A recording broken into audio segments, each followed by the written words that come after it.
Hey guys, Coach Danny here. So today I'm going to be showing you guys how to do the basic armbar from the mount position. It's going to be a series of videos I'm going to be offering you guys on this YouTube channel. So make sure you subscribe just now if you haven't done so yet. I'm going to be showing you how to do the basic application of the armbar, breaking arms that is, and we're starting right now.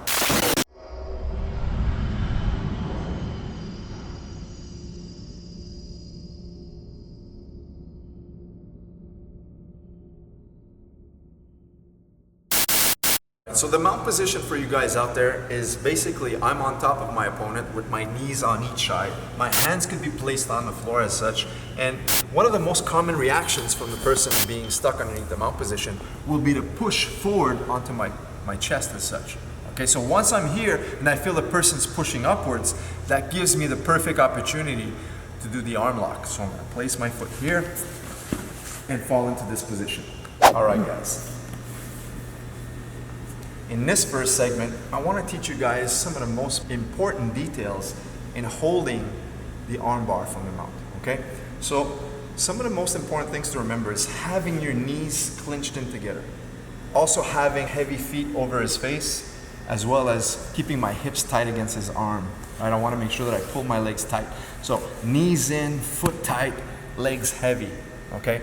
Because once I have the armbar position, three of the most common escapes will be the first one where he's going to use his free hand, shove my leg across, and then bring his head over my leg so I can lose the position, okay? Another escape will be once I'm here, he's going to swing his legs up and then just sit up. And then escape the arm lock position in this fashion. And then last but not least, sometimes they'll just pull their elbows to the mat and I'll lose the position, okay? So in order to prevent this, what we must do is make sure that we close our legs as tight as possible. So this way, by having my knees in tight, holding the position, squeezing my legs together, when he tries to remove my first leg, it's going to be practically impossible to remove.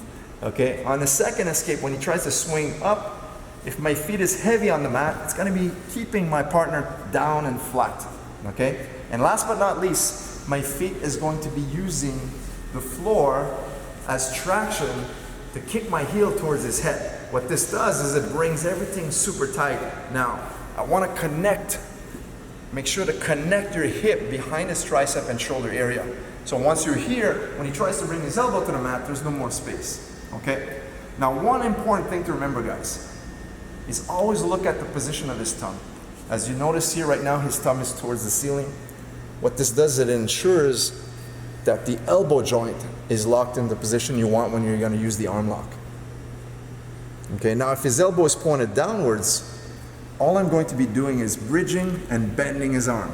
Okay, so we want to make sure that the top portion of the crease of his elbow is always pointed towards the top. Okay, that way there I can ensure that the elbow joint is locked in the position.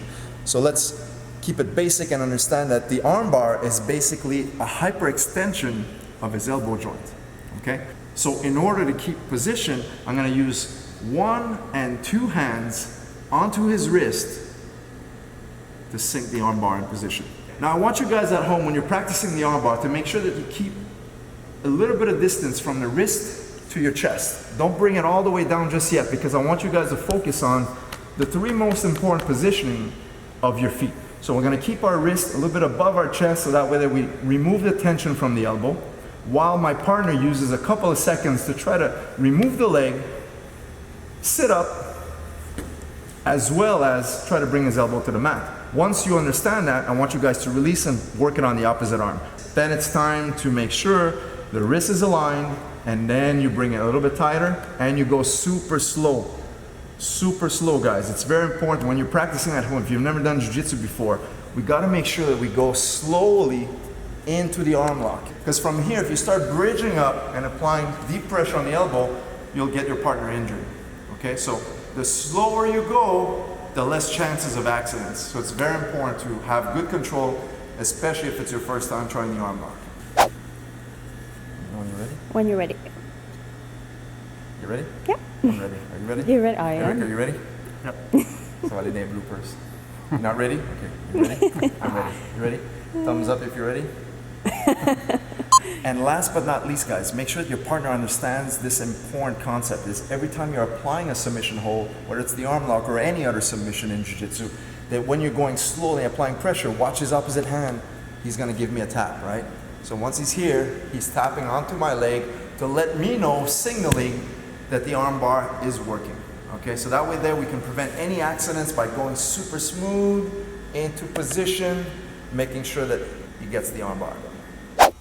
All right, so I want to thank my student Eric for joining us today and showing you the basic application of the armbar, guys. Stay tuned, subscribe to the channel, make sure that you like this video. If you have any questions or comments, put these in the comments below. I'll be glad to answer them. Subscribe to the channel.